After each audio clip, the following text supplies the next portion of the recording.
आज हम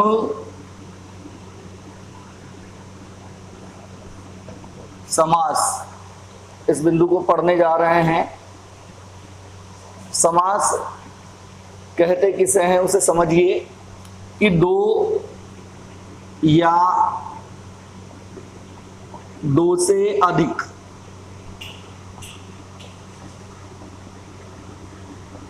शब्दों के पास पास आने की जो प्रक्रिया होती है, उन पास पास आने की प्रक्रिया को हम कहते हैं समास।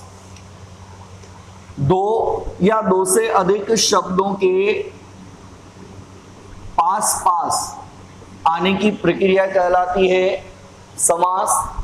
समास जो है, इस समास का जो शाब्दिक अर्थ होता है वो शाब्दिक अर्थ है छोटा करना। समास छोटा करना। जब दो या दो से अधिक शब्द पास पास आ जाते हैं तो पास पास आने की जो ये प्रक्रिया है, इस प्रक्रिया को कहा जाता है समास। कैसे कहा जाता है उसे समझिए आप। जैसे एक शब्द है हमारे पास ये रसोई, और दूसरा शब्द लिया हमने ये घर।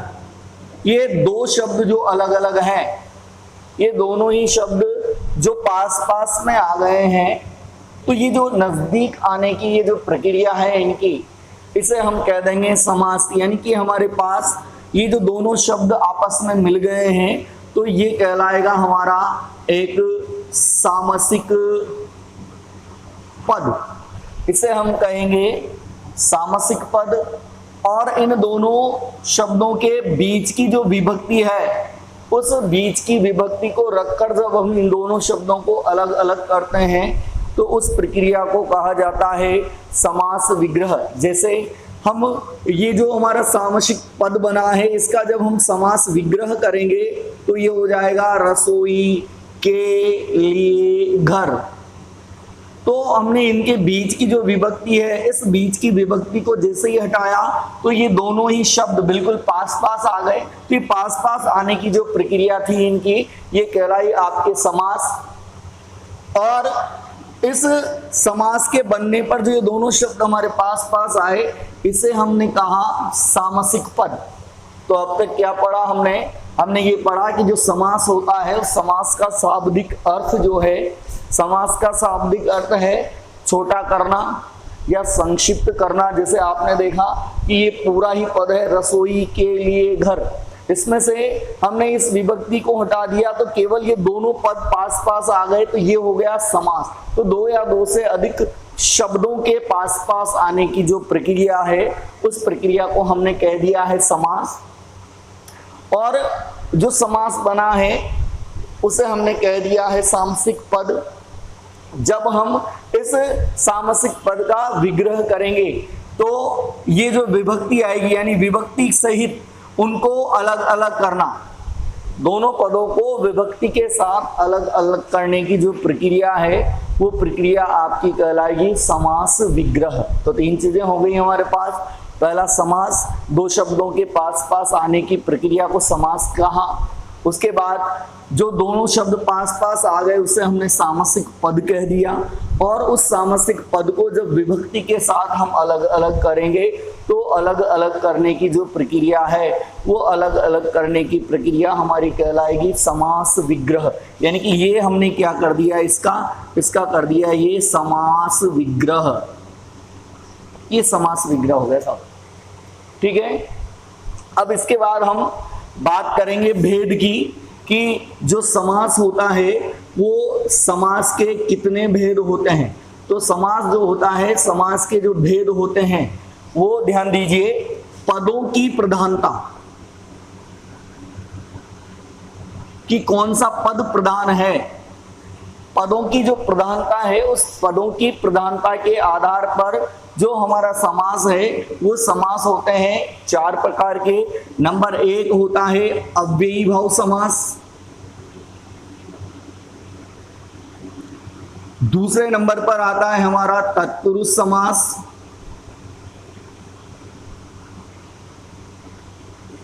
तीसरे नंबर पर हमारा जो समास है वो है द्वंद्व समास,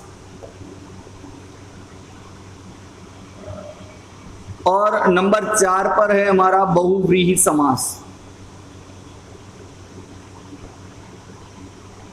ये जो 4 भेद हमने किए हैं ये पदों की प्रधानता के आधार पर हैं। पदों की प्रधानता के आधार पर समास जो है वो 4 प्रकार के हैं, अव्ययीभाव, तत्पुरुष, द्वंद्व और बहुव्रीहि समास। आगे हम बात करें तो ये अव्ययीभाव समास जो है यानी कि जिसमें प्रथम पद प्रधान होगा, प्रथम पद की प्रधानता वाला जो समास है वो प्रथम पद की प्रधानता वाला समास हमारा अव्ययीभाव समास है। दूसरे पद की प्रधानता वाला जिसमें द्वितीय पद प्रधान होता है, द्वितीय पद की प्रधानता वाला हमारा समास जो है वो कहलाएगा तत्पुरुष समास। जिस समास में दोनों ही पद प्रधान होते हैं, दोनों पदों की प्रमुखता होती है, दोनों पद जहां पर प्रधान होंगे उस समास को हम कहेंगे द्वंद्व समास।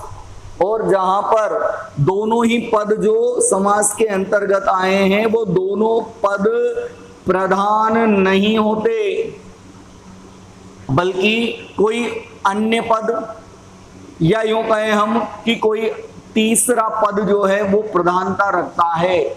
तो जहां पर पहला पद प्रधान वहां आपका अव्ययीभाव समास, जहां दूसरा पद प्रधान वहां आपका तत्पुरुष समास, जहां पर दोनों ही पद प्रधान हैं वो आपका कहलाएगा द्वंद्व समास, और जहां पर दोनों पद प्रधान न होकर कोई अन्य पद, कोई तीसरा पद अपनी प्रधानता रखता है तो उसे हम कहते हैं बहुव्रीहि समास। तो अब तक जो हमने पढ़ा समास के बारे में वो यही पढ़ा, समास जो होता है उसका शाब्दिक अर्थ छोटा करना, संक्षेप करना होता है। दो शब्द या दो से अधिक शब्द जब पास पास आ जाते हैं तो उनके पास पास आने की प्रक्रिया को हमने कह दिया है समास। जो समास बना है विभक्ति को हटाकर जो हमने समास बनाया उसे कहेंगे हम सामसिक पद, और जिस सामसिक पद का विभक्ति सहित जब हम विग्रह कर देते हैं उसे अलग अलग कर देते हैं, उनके बीच में कौन सी विभक्ति का प्रयोग किया गया है उसे लगाकर जब हम पृथक पृथक कर देते हैं तो ये कहलाता है हमारा समास विग्रह। इसके बाद हमने पढ़ा है समास के भेद। तो आपको बताया गया है कि समास जो है पदों की प्रधानता के आधार पर, पदों की प्रधानता के आधार पर 4 प्रकार के हमने समास पढ़े हैं। पहला है आपका अव्ययीभाव समास। उस अव्ययीभाव समास के अंतर्गत पहला पद प्रधान होगा, जहां दूसरा पद प्रधान है वो है आपका तत्पुरुष समास।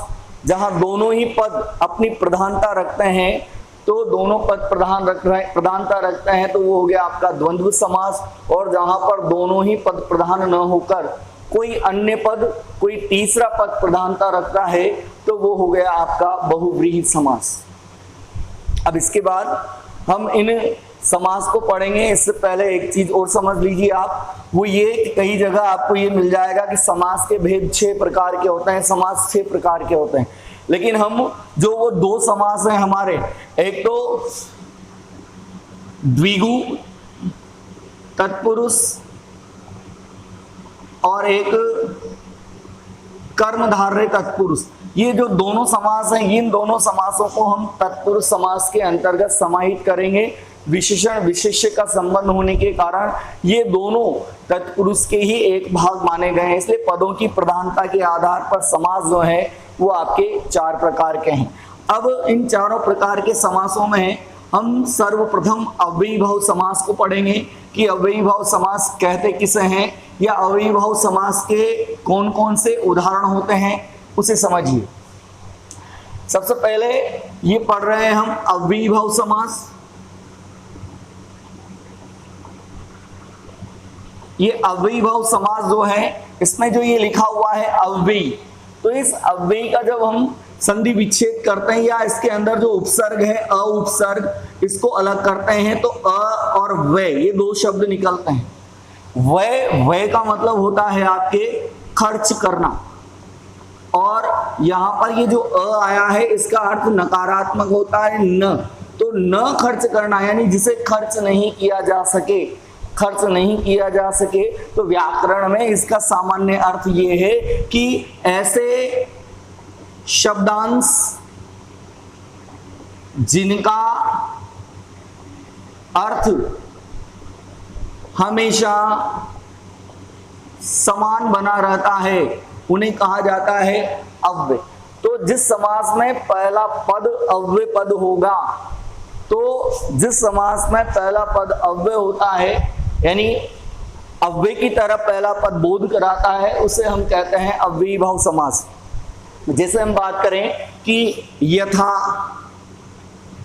प्रति, यावत, ये इस तरह के शब्द अगर आगे लगे हुए हैं, इस तरह के शब्दांश अगर आ रहे हैं, जैसे हम बात कर लें, उदाहरण देखते हैं, यथाशक्ति,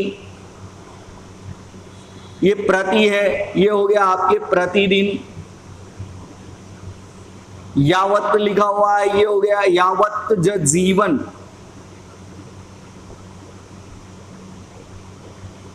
ये यहां पर आगे यावत अव्यय लगा हुआ है।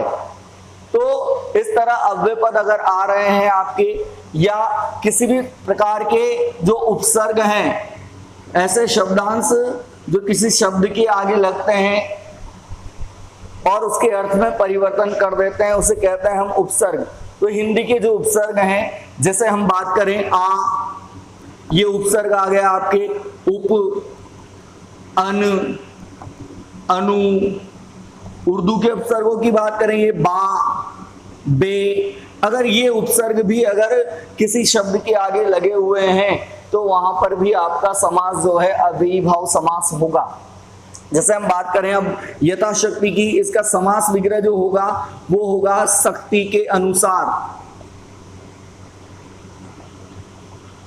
ठीक इसी प्रकार प्रतिदिन की बात करें तो इसका समास विग्रह हम करेंगे हर दिन या दिन दिन। यावत जीवन यानी पूरे जीवन, संपूर्ण जीवन, ये इस तरह से इनके समास विग्रह होंगे। जैसे यहां पर हमने लिखा हुआ है ये उप, अन, अनु, बा, बे, अगर ये उपसर्ग भी लगे हुए हैं तब भी आपका अव्ययीभाव समास ही होगा। इस बात का आपको ध्यान रखना है। यानी अव्ययीभाव उपसर्ग अगर लगे हुए हैं और वो उपसर्ग हिंदी के हों या उर्दू के हों, वो उपसर्ग अगर लगे हुआ है किसी शब्द में तो वहां पर आपका अव्ययीभाव समास होगा। इसके अतिरिक्त एक ही शब्द जो है, उस एक ही शब्द की यदि पुनरावृत्ति हो रही है, एक ही शब्द दो बार आ रहा है, तो वहां पर भी आपका अव्ययीभाव समास होगा। जैसे उदाहरण की बात करें हम, यहां हमने लिखा हाथों हाथ, एक शब्द जो है वो वापस रिपीट हो रहा है, पुनरावृत्ति हो रही है, हाथों हाथ। हमने लिखा रातों रात, हमने लिख दिया यहां बातों बात। तो एक ही शब्द, समान शब्द की अगर पुनरावृत्ति हो रही है तो वहां पर भी अव्ययीभाव समास है। जैसे हाथों हाथ, इसका समास विग्रह जब हम करते हैं तो वो होगा हाथ ही, हाथ में। रातों रात, रात ही, रात में। बातों बात, बात ही, बात में। तो ये इस तरह से आपको इसका समास विग्रह करना है। तो अव्ययीभाव समास, अव्ययीभाव समास किसे कहते हैं कि जिस समास का पहला पद जो है वो प्रधान होगा, उस पहले पद की प्रधानता वाले समास को हम अव्ययीभाव समास कहते हैं। इसके बाद आपको बताया कि अगर उपसर्ग लगे हुए शब्द हैं तो उपसर्ग लगे हुए शब्दों में भी आपका अव्ययीभाव समास होगा। यहाँ उपसर्ग के संदर्भ में आपको बता दूं कि विशेषण का अर्थ देने वाले जो उपसर्ग होते हैं हमारे, विशेषण का अर्थ देने वाले कौन से, जैसे सु है, अच्छा, कु है, इसका मतलब होता है बुरा, सत है, सद है, दुर, दुस, ये इस तरह से विशेषण का अच्छा बुरा ये अर्थ देने वाले जो उपसर्ग हैं, उन उपसर्गों के अतिरिक्त और अन्य जो भी उपसर्ग हैं वो अगर लगे हुए हैं तो वहां पर आपका जो समास है वो अव्ययीभाव होगा। इसके अतिरिक्त आपको ये बताया गया है कि अगर एक ही शब्द की पुनरावृत्ति हो रही है, जैसे हाथों हाथ, रातों रात, बातों बात, घर घर, ये समास विग्रह हो जाएगा प्रत्येक घर। तो इस तरह से एक ही शब्द की पुनरावृत्ति वाले अगर सामासिक पद आ गए हैं तो वहां पर भी आपका जो समास है वो अव्ययीभाव समास होगा। अब आगे बढ़ते हैं दूसरे नंबर पर तत्पुरुष समास। तत्पुरुष समास अभी बताया आपको, जिसमें दूसरे पद की प्रधानता होगी। दूसरे पद की प्रधानता वाला जो समास है वो आपका कहलाएगा तत्पुरुष समास। और ये तत्पुरुष समास सबसे पहले हम जो पढ़ेंगे वो पढ़ेंगे कारक की विभक्ति के आधार पर, कारक के आधार पर, कि कारक की विभक्तियां जो होती है उन कारकों की विभक्तियों के आधार पर तत्पुरुष समास जो है वो आपका 6 प्रकार का होता है।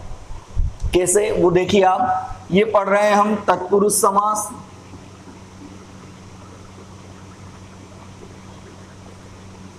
और जो कारक होते हैं हमारे वो कारक 8 होते हैं। कर्ता, कर्म, इनकी विभक्तियां कर्ता ने, कर्म को, करण, इसकी विभक्ति है से या के द्वारा। फिर आता है आपका संप्रदान, इसकी विभक्ति है के लिए। अपादान, इसकी विभक्ति है से, यानी ए और ये दोनों विभक्तियां हैं, लेकिन ये से का जो हम प्रयोग करेंगे वो अलग होने के अर्थ में।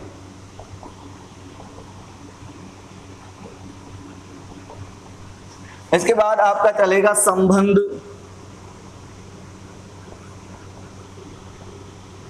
संबंध का, के की, अधिकरण, में, पर, संबोधन, हे, अरे, ये और भी संबोधन। तो कारक जो होते हैं वो कारक हैं हमारे 8 प्रकार के कारक हैं। लेकिन यहां पर हम देख रहे हैं कि ये पहला वाला कर्ता कारक और एक ही लास्ट वाला संबोधन कारक, ये 2 कारक जो हैं हम इस तत्पुरुष समास के अंतर्गत नहीं पढ़ते हैं। ये जो कारक हैं आपके कर्म, करण, संप्रदान, अपादान, संबंध और अधिकरण, ये जो 6 कारक हैं, इन 6 कारकों के आधार पर ही आपका ये तत्पुरुष समास जो है वो 6 प्रकार का होता है। अब यहाँ पर क्या है, आपको सामसिक पद जो है उस सामसिक पद के अंतर्गत उसका समास विग्रह जब हम करेंगे तो समास विग्रह करने पर जो विभक्ति आ रही है उस विभक्ति के आधार पर आपका वो समास हो जाएगा तत्पुरुष समास। देखिए कैसे, जैसे अभी हमने उदाहरण लिया, ये लिखा रसोई घर, और इसका जब समास विग्रह हमने किया तो वो हो गया रसोई के लिए घर। अब देखिए आप, जैसे ही हमने ये के लिए विभक्ति यहाँ पर लगाई तो ये के लिए जो है वो आपके ये संप्रदान जो कारक होता है, इस संप्रदान कारक की विभक्ति है के लिए। इसलिए ये जो रसोई घर है, इस रसोई घर में आपका जो समास हो गया वो हो गया संप्रदान तत्पुरुष समास।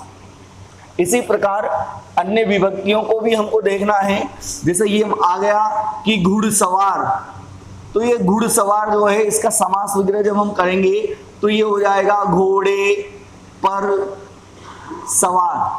पर विभक्ति आ गई, पर आते ही आपका अधिकरण हो गया अधिकरण में पर, तो इसमें घुड़सवार में हो गया आपके अधिकरण तत्पुरुष समास। ठीक उसी प्रकार अन्य भी है, जैसे ये आ गया आपकी आप बीती, समास विग्रह हो जाएगा ये आप पर बीती। तुलसी रचित, समास विग्रह हो जाएगा तुलसी के द्वारा रचित। अभी देखिए के द्वारा आ गया, तुलसी रचित है, के द्वारा, ये करण तत्पुरुष समास हो जाएगा। तो यहाँ आपको इस विभक्ति का जरूर ध्यान रखना है, से और से, जहां अलग होने का अर्थ हो रहा होगा तो अलग होने के अर्थ में अपादान काम करेगा। जैसे हमारे पास ये शब्द आ गया यहाँ देश निकाला, समास विग्रह जब हम करेंगे तो देश से निकाला, तो यहाँ पर देखिए आप अलग होने का भाव देश से निकाल दिया गया है, अलग होने का भाव है, विभक्ति आ रही है आपकी से, तो यहाँ पर ये करण तत्पुरुष न होकर अलग होने का भाव आ रहा है, इस कारण यहाँ पर देश निकाला जो शब्द है इसमें हो जाएगा आपका अपादान तत्पुरुष समास। तो देखिए आप फिर से समझिए इसको, तत्पुरुष समास जो हम पढ़ रहे हैं, कारक की विभक्ति, कारक की विभक्ति के आधार पर तत्पुरुष समास हमने पढ़े 6 प्रकार के कारक होते हैं, 8 प्रकार के, इसमें कर्ता कारक और अंतिम संबोधन कारक, इन 2 कारकों को हम तत्पुरुष समास के अंतर्गत नहीं पढ़ते हैं। बाकी 6 कारक जो बचे उनकी विभक्ति के आधार पर कि आप जो शब्द है उस शब्द का, उस सामसिक पद का समास विग्रह जब आप करेंगे तो समास विग्रह करने पर जो कारक की विभक्ति आ रही है उस कारक की विभक्ति के आधार पर ही वो तत्पुरुष समास आपका हो जाएगा। उदाहरण आपको बता दिए गए हैं, और भी अन्य उदाहरण हैं। अब तत्पुरुष समास जो हम पढ़ रहे हैं, तत्पुरुष समास में देखिए आप विशेषण विशेष्य और उपमान उपमेय के आधार पर हम पढ़ेंगे, तो विशेषण विशेष्य और उपमान उपमेय के संबंध के आधार पर आपका तत्पुरुष समास 2 प्रकार का हम पढ़ेंगे। पहला तो पढ़ेंगे हम कर्मधारय तत्पुरुष और अगला है द्विगु तत्पुरुष। जैसे तत्पुरुष पढ़ रहे हैं हम, तो ये विशेषण और विशेष्य के संबंधों के आधार पर या उपमान और उपमेय। अब देखिए आप इन चारों को समझ लीजिए। विशेषण किसे कहते हैं? संज्ञा या सर्वनाम शब्द जो होते हैं, संज्ञा या सर्वनाम शब्दों की विशेषता बताने वाले जो शब्द होते हैं उन शब्दों को हम विशेषण कहते हैं। और जिस संज्ञा या संज्ञा शब्द की विशेषता बताई जा रही है उसे हम कहते हैं विशेष्य। जैसे हमने यहां पर लिखा मोटा लड़का। अब ये जो शब्द लिखा हुआ है मोटा लड़का, तो यहाँ पर देखिए मोटा, इस लड़के की विशेषता बताई गई है कि ये मोटा है, तो ये तो हो गया आपका विशेषण। और इस लड़के की विशेषता बताई गई है, ये संज्ञा शब्द है, ये हो गया आपका विशेष्य। तो जहां कहीं पर इस प्रकार विशेषण विशेष्य का संबंध भी अगर पाया जा रहा है तो वहां पर होगा आपका कर्मधारय समास।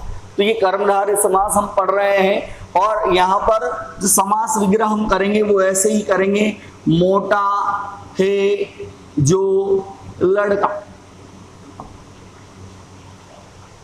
इसी प्रकार अन्य उदाहरण देखिए आप, जैसे हमने यहाँ लिखा महापुरुष, तो यहाँ पर आप देखेंगे कि ये पुरुष जो शब्द है, ये जो संज्ञा शब्द है, इसकी विशेषता बताई गई है कि वो महा है। महा का मतलब है महान है, तो ये तो हो गया आपका विशेषण, ये हो गया आपका विशेष्य। और जब समास विग्रह हम करेंगे तब करेंगे महान है जो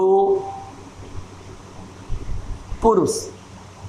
तो इस बात का आपको ध्यान रखना है, विशेषण विशेष्य। और अभी आपको बताया अव्ययीभाव समास के अंतर्गत कि बहुत सारे उपसर्ग जो होते हैं वो उपसर्ग भी विशेषण का अर्थ देते हैं। जैसे अब यहां पर हम बात करें सद व्यवहार।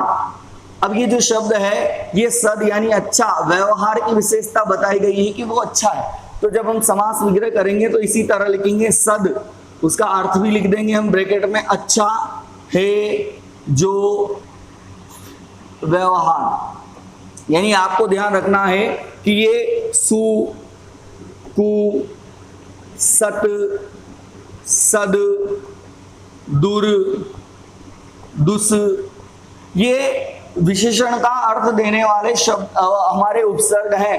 तो अगर ये उपसर्ग अगर आपको लगे हुए हैं तो वहां पर आपका कर्मधारय समास होगा, क्योंकि ये अच्छा या बुरा ये इस तरह के अर्थ देते हैं। जैसे ये लिखा हुआ है सुनीत, या सु का मतलब है अच्छा, तो सु ब्रैकेट में उसका अर्थ लिख दिया अच्छा है जो मीत, ये मीत का मतलब है मित्र, तो मित्र की विशेषता बताई गई है कि वो अच्छा है। तो इस प्रकार विशेषण और विशेष्य, यानी जो विशेषता बता रहा है विशेषण, जिसकी विशेषता बताई गई है विशेष्य, उन दोनों का संबंध जहां कहीं भी शब्द के अंतर्गत आ रहा है तो वो आपका समास हो जाएगा कर्मधारय समास। तो ये विशेषण विशेष्य का संबंध, या हम कहें उपमान उपमेय का संबंध, उपमान, उपमान हम कहते हैं कि जिससे तुलना की जाए, जिससे हम शब्द के अंदर तुलना कर रहे हैं, उपमेय कहते हैं जिसकी तुलना की जाए। तो देखिए कैसे, यहां पर हमने लिखा, ये लिख दिया चंद्रमुखी। तो देखिए गौर कीजिए, यहां पर चंद्रमुखी, यहां पर विशेषण और विशेष्य का कोई संबंध नहीं है।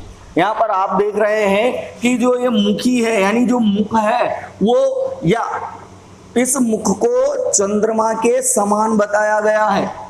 तो ये जिससे हम तुलना कर रहे हैं, ये तो हो गया चंद्रमा, तो आपका हो गया उपमान। किसकी कर रहे हैं? जिसकी कर रहे हैं, मुख की कर रहे हैं, तो ये आपका मुख हो गया है ये उपमेय। तो ये उपमान उपमेय का संबंध है, ये विशेषण विशेष्य का संबंध है। तो यहां पर हम समास विग्रह जब करेंगे तो चंद्र रूपी मुख वाली, ये इस तरह से इसका समास विग्रह होगा। इसके बाद देखिए आप उदाहरण, जैसे मैंने यहां पर लिखा, अन्य उदाहरण है ये कमल नयन। अब आप देखिए यहां पर, यहां विशेषता बताई नहीं गई है, बल्कि यहां पर तुलना की गई है। अब आप स्वयं समझ सकते हैं कि किसकी तुलना कर रहे हैं। सीधी सी बात है, नयनों की तुलना कर रहे हैं, तो नयन तो हो गया है आपका उपमेय। हम किससे तुलना कर रहे हैं? हम कमल से तुलना कर रहे हैं, तो कमल हो गया है आपका उपमान। अब थोड़ा सा दिमाग इतना सा आपको लगाना है कि जब इसका समास विग्रह हम करेंगे, तो यहां पर देखिए कमल रूपी नयन, एक तो ये तरीका, और एक मैंने ये लिख दिया नयन रूपी कमल। तो अब देखिए आप, समास विग्रह कौन सा वाला सही है? 2 मिनट के लिए आपको दिमाग लगाना है वहां पर कि हम नयनों की तुलना कर रहे हैं कमल से, तो कमल रूपी नयन है, नयन रूपी कमल नहीं है। तो ये नयन रूपी कमल, ये इस तरह से ये जो समास विग्रह करेंगे आप अगर, तो ये गलत रहेगा, कमल रूपी नयन। इस बात का विशेष ध्यान रखिए। एक और उदाहरण देखिए आप, ये लिखा मैंने यहां पर संसार सागर। तो ये जो शब्द लिखा हुआ है संसार सागर, तो यहां पर भी आप देख रहे हैं किसी की विशेषता कहीं पर भी नहीं है, केवल इतना सा है कि हम तुलना कर रहे हैं। किसकी तुलना कर रहे हैं? संसार की कर रहे हैं हम तुलना। किससे कर रहे हैं? सागर से कर रहे हैं तुलना, यानी संसार को हम सागर की तरह बता रहे हैं। तो इसका जब हम समास विग्रह करेंगे, तो एक तो मैंने ये लिख दिया सागर रूपी संसार, और एक ये लिख दिया यहां पर संसार रूपी सागर। तो देखिए आप गौर कीजिए, यहां पर सागर रूपी संसार, सागर रूपी संसार है, संसार रूपी सागर नहीं है। यानी कि यहां पर हम देख रहे हैं कि सागर से जो तुलना की जा रही है, तो सागर से तुलना की जा रही है, तो सागर रूपी संसार है। यानी कि ये जो समास विग्रह है ये सही है हमारा, संसार रूपी सागर नहीं है, क्योंकि हम जो तुलना कर रहे हैं वो सागर से कर रहे हैं। किसकी कर रहे हैं? संसार की कर रहे हैं। तो इस तरह से आपको देखना है कि अगर उपमान उपमेय का संबंध है, यानी जिससे तुलना की जा रही है, जिसकी तुलना की जा रही है, वो दोनों ही पद आपके पास पास हैं, या उस सामसिक पद में विशेषण और विशेष्य का संबंध भी अगर पाया जा रहा है, तो वहां पर भी आपका समास जो होगा वो होगा आपका कर्मधारय समास। इसके बाद कर्मधारय समास का, ये तत्पुरुष समास का जो कर्मधारय समास पड़ा वो आपको बता दिया। विशेषण विशेष्य का, उपमान उपमेय का अगर संबंध है तो वहां पर हो जाएगा आपका कर्मधारय। विशेषण बता दिया आपको कि संज्ञा सर्वनाम की विशेषता बताने वाले शब्द जो है वो विशेषण कहलाएंगे, जिसकी विशेषता बताई जा रही है वो विशेष्य कहलाएगा, जिसकी तुलना हम कर रहे हैं वो उपमेय है, जिससे कर रहे हैं वो उपमान है। इसके अलावा ये उपसर्ग आपको ध्यान रखने हैं कि विशेषण का अर्थ देने वाले हैं। वैसे भी आपको बता, अन्य उपसर्ग अगर आ रहे हैं, तो अन्य उपसर्ग अगर आते हैं, जैसे मैंने यहाँ पर एक उदाहरण के रूप में ये लिख दिया सपरिवार, तो ये परिवार के साथ, ऐसे समास विग्रह नहीं करना है आपको, ये लिखना है आपको परिवार सहित। तो ये स उपसर्ग है यहाँ पर, तो ये आ रहा है, इस तरह का कोई उदाहरण है, तो ये तो अभी आपको बता दिया अव्ययी भाव समास में चला जाएगा। अब ये देखिए सपरिवार को इस तरह कर दिया जाए सुपरिवार, सु का मतलब होता है अच्छा, तो अच्छा है जो परिवार, अब परिवार की विशेषता बता दी गई है कि वो अच्छा है, तो यहां पर आपका जो समास हो जाएगा वो हो जाएगा आपका कर्मधारय समास। कंप्लीट। अब इसके बाद हम जो पढ़ेंगे तत्पुरुष समास वो है द्विगु तत्पुरुष। द्विगु तत्पुरुष भी बिल्कुल इसी तरह है, वहां पर पहला पद जो है वो पहला पद संख्यावाची विशेषण होता है और दूसरा पद जो है समूह का बोध कराता है। तो देखिए कैसे ये लिखा हमने, तत्पुरुष समास का एक भेद जो था कर्मधारय, वो कर्मधारय आपने देख लिया। इसके बाद है आपका द्विगु तत्पुरुष।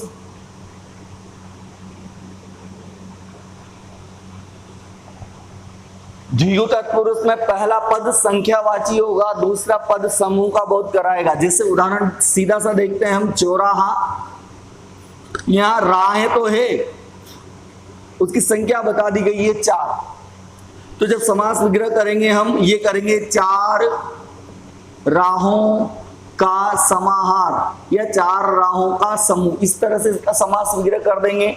जैसे तिराहा शब्द आ जाए 3 राहों का, जैसे चौमासा आ जाए 4 मास का, 4 महीनों का समूह। उसी तरह जैसे हम बात करें ये आ जाए आपके सप्ताह, तो यहां पर समास विग्रह करेंगे तो 7 दिनों का समूह।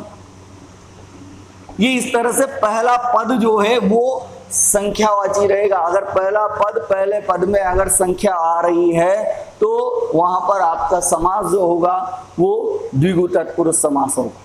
ठीक है, अब इसके बाद के जो है अगले वीडियो में